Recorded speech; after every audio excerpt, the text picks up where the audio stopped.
Hello and welcome to episode 2 of Illumo, the video interview series organized by the alumni team, iSmart and RSDT to improve yours, the students, knowledge in a variety of domains through the knowledge and experiences of our own alums. For episode 2, we have with us Mr. Nishant Malhotra, founder and CEO of The Middle Road, a platform that enables social change and impact. Sir is an alumnus of SIBM Pune from the batch of 2002, where he did his MBA in sales and marketing. Sir is also a graduate of the China-Europe International Business School, where he did his MBA in general management and finance, and the University of Michigan, where he has done his master's in public administration. Sir has vast experience in a variety of domains, but primarily majored in the field of finance and financial management. Sir, over to you. And it's a pleasure to have you here with us. Thanks a lot, Vignesh. First, I want to thank the whole SIBM team for inviting me. It's a pleasure and honor to be here, invited as a guest. Just two minor corrections. I went to China. I did my degree in general management, although I not in finance, but I did take some of the electives. But my degree is in general management. At University of Michigan, I went to Ford School where I did my master's in public administration. So fantastic. Before I start, I'll just share a bit. I want to just compliment you. You're doing great work. I think what you're doing here is going to be very valuable, not only from students of SIBM or universities. It's going to be pretty global, because today I'm also going to be talking a lot global on sustainable finance. And I want to also thank you for putting up very thoughtful questions. Very interesting. I'm very impressed. Just to get you on the Middle Road, the Middle Road is a thought leader platform wherein I'm trying to enable social change and impact within the global arena. It's basically predominantly into media and e-learning. It's going to develop into an edtech, and it works on confluence between the two. So it's very well integrated. It's loosely inspired by the 17 Sustainable Development Goals. And also there are quite a few more themes like well-being, art, culture, music. There's a lot of things which I've incorporated in the mission of the startup. The vision of the startup is to become one day one of the largest, I would say the largest platform for enabling social change and impact. That would be the dream. I have consulting, training and education, a lot of other things, but predominantly, right, personally also invite very thought leaders to come and speak about their work. There are a lot of e-learning modules. I think at least till now, it's free. It's a great value add for our audience to learn on quite a few topics, not only from sustainable finance, wherein I have a module, but you could learn from economics, finance, statistics, impact valuation, and other quantitative related subjects. So thank you, Vignesh. Just go to www.themiddleroad.org, www.themiddleroad.org. Yeah, thank you. Thank you, sir. So, dear audience, as you heard Sir say, www.themiddleroad.org is where you have to head out to check out these modules. And sir, as you mentioned, EdTech and particularly thought leadership is something that is gaining a lot of prominence today and will be a huge thing going forward. So the steps you are taking with the Middle Road is definitely awe-inspiring for us as well as students. It's something we can aspire to do as well. So, and please call me Nishant. For this interview, let's make it Nishant. Yeah. All right, Nishant. So Nishant, we'll get right into the topic, which is sustainable finance. It's something that is all the rage in recent times. So could you please tell us about the concept of sustainable finance? How is it different, say, from conventional finance? Okay, that's a very good question. And it's a great question to start with. When you are talking about sustainable finance, it incorporates ESG within its themes. So when you are taking these themes, it's very similar to, I would say, conventional finance. When we are talking about sustainable finance, and I'm not go deep, I would keep it into two parts. One would be, of course, we're talking about different kinds of sustainable bonds, sustainable debt, which talking about there could also be loans included in that, and also got a bit of equity. The other could be impact bonds, which very few people maybe don't include it, but I, for my part, the Middle Road has included that also as a part of sustainable finance. If you're looking at debt or loans or equity, it's exactly the same as the conventional part. However, the difference is what, like I said, about the ESG. So you are trying to incorporate you could say an intersection. It could be either environmental. So you have climate finance, which comes out. You have, when you're looking at the society or social, when you're looking at the social aspect and ESG, you are looking at equitable education. You are looking at, very different themes. For example, climate could also be transport, and then governance. You're looking at various aspects of governance. When you're looking at these three aspects and a finance which is dedicated or targeted, there are a lot of, when we go deep, we'll discuss it as what are the different aspects. But when we are talking about sustainable finance, we are actually talking about these aspects. They have to be doing something which is bettering the environment, bettering the social good of the people, or it could be the governance. There could be things which bonds which could be covering all of them, but more or less it should be related within these themes. Responsible investors, which is what you are looking, you are taking into good the social aspect along with the financial aspect. Right, Nishant. So that would be. So for an MBA student who would want to pursue sustainable finance as a career, what would your recommendations be? Okay, so this is something which I actually wanted to cover in the end. We can do that. I could talk about it. And sure. Yeah, but we can discuss it now, or I think we can take it at the last, because that'll be a message. We can take it towards the end. We can take that towards the end. So then you shed some light upon some of the various aspects that come under the umbrella of sustainable finance. Could you tell us a bit more about that in detail? Sure. So talk about sustainable debt. So when you're talking about sustainable debt, you have, like I talked about, climate bonds, which could be green and blue bonds. Whenever I'm talking about green, it also includes blue, but blue could also be separate. When you're talking about green, it's basically related with the environment.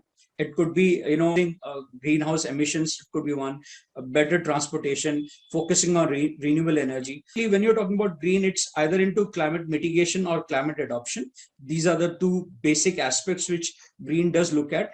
However, when we look at EU taxonomy, which is like very in depth, it has taken like biodiversity, it has taken other aspects. For example, we could talk about renewable energy. So renewable energy, which how much you are, biodiversity. So these are the things now which are part of green bonds. It could also be as a separate part of blue bonds, because the first blue bond was done for marine ecosystem, and there are different aspects of it. One part when you're talking about green bonds, and like I talked about social bonds. Now the other social bonds, which was the largest increase in 2020, if you see, I think it grew about a tenfold, 1,000%. So now when we are talking about social bonds, it goes to the aspects of helping humanity, which technically is not only related to environment. For example, if I am bettering environment, I'm also helping humanity, because there's been research shown, and that if we keep the climate the way it is going, it's going to end up people more in poverty. So it's all interrelated. However, whenever I'm talking about social bonds, it's very specific into certain aspects which I talked about. Building old age homes. Now that is something which will go in social impact. Building schools which are very equitable, or quality healthcare.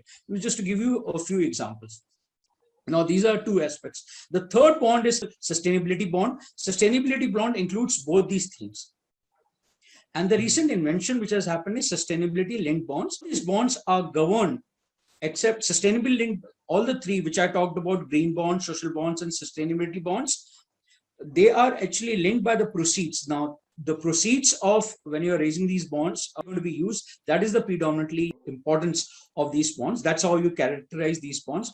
Our sustainability linked bonds looks at sustainable factors. It could be KPIs or external credit rating, which is predominantly either holistic, linked to the CSR activities or not. So this is one of the major differences. And sustainability linked bonds, organizations which came out, and I'll come to that at a later date as we go forward.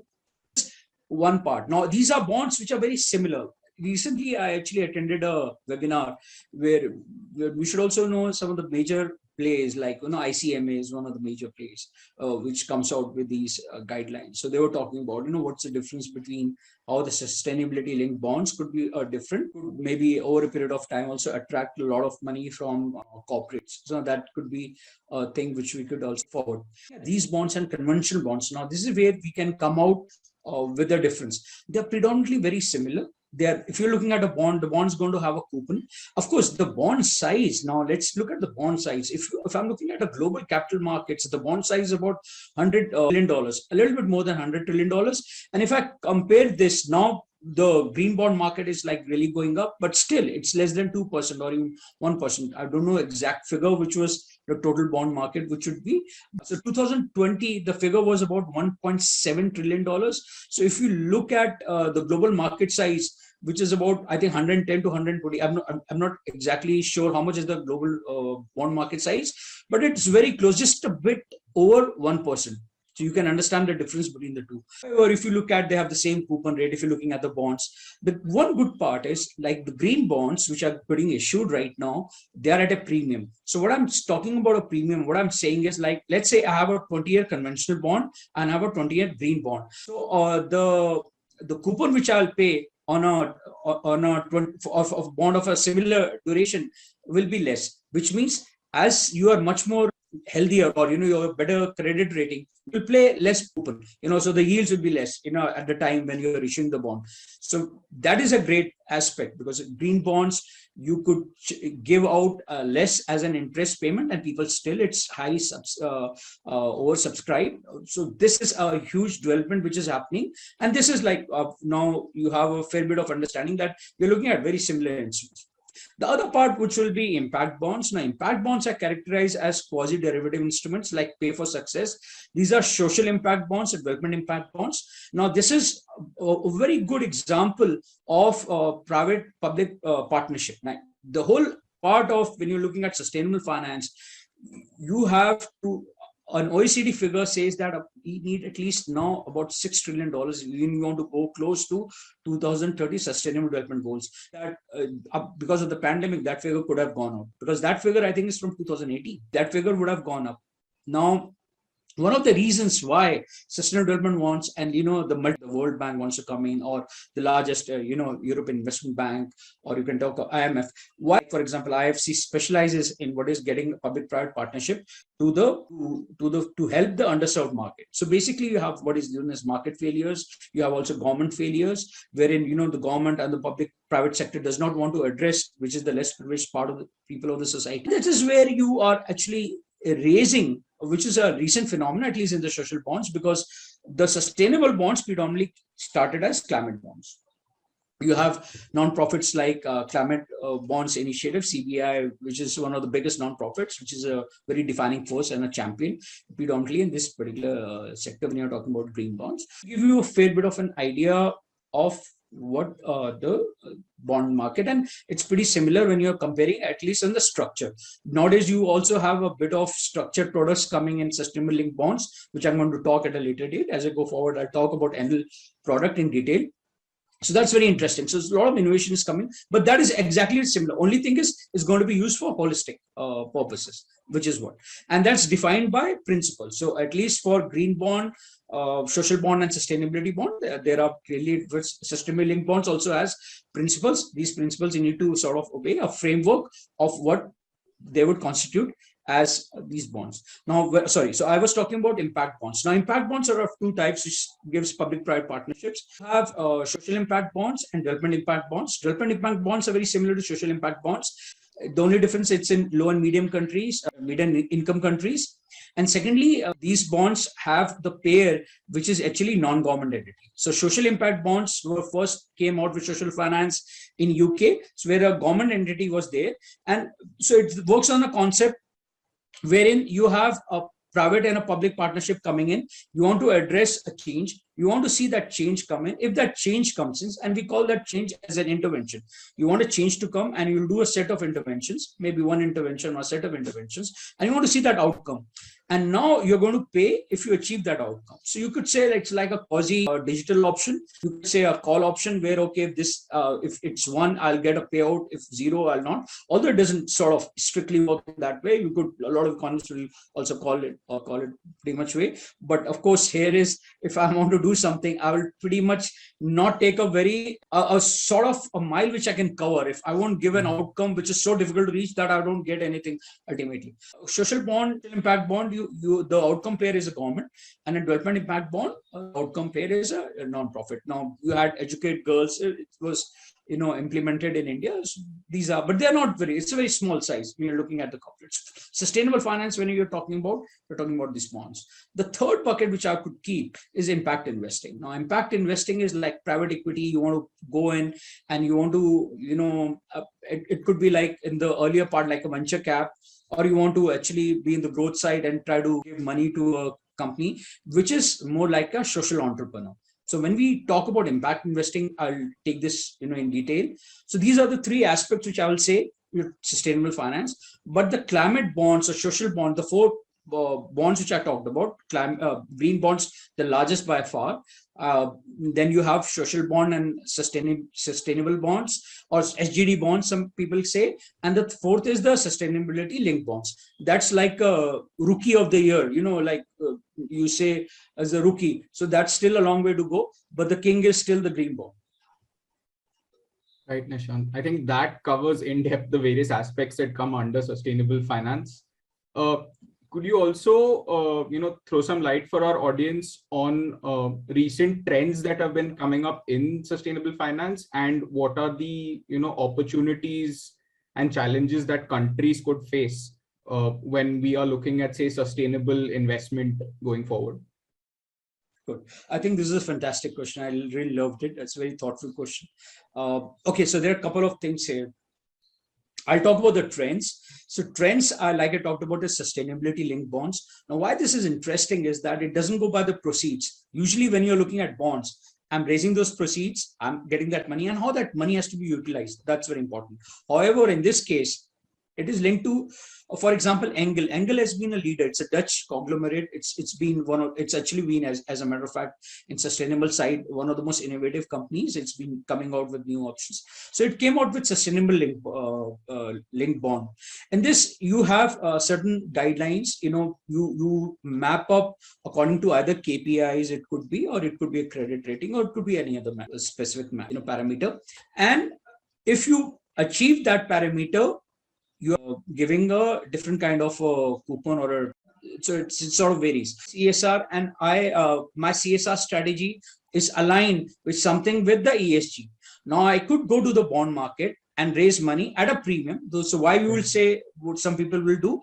First, there is a lot of people around the world, very millennial, Generation Z, and even the people around the world. Now there's a lot of activism, and people are very conscious of what you're doing and how you're making money and how you're going to be utilizing that money. So you could go at a premium. You'll pay less coupon. So you raise money at a lesser rate.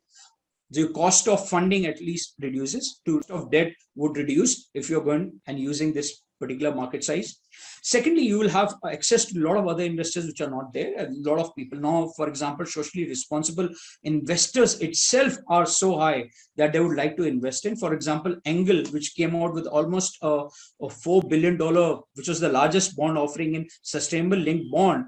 It was 3 times oversubscribed. So just to sort of imagine how much it is. So if you have a CSR strategy, this is one place which you could go. It's more like a structured product which has got a step up coupon. It's so it works this way for at least the Engel, and you can design your own product. If I'm going to be putting up, let's say I say that not for Engel, or it could be anything. Let's say I have targeting carbon emissions. I could say by 2020, now 2025, I'm going to lessen my carbon emissions by 20%. If I do that, I'm going to pay you a coupon of whatever percent. If I've missed the benchmarks, of course, there has to be some sort of methodology. So I'm going to pay you more. Now in Engel case, I think it's one of the things was like 25 bips. They're going to be paying more if they don't reach some of the hurdles. Those hurdles is what you can decide. It could be conservation. It could be you're looking something in transportation, and you could say that, okay, I'll be conserving energy in particular this way, right? So it could be any of those parameters which you're taking. This is one part.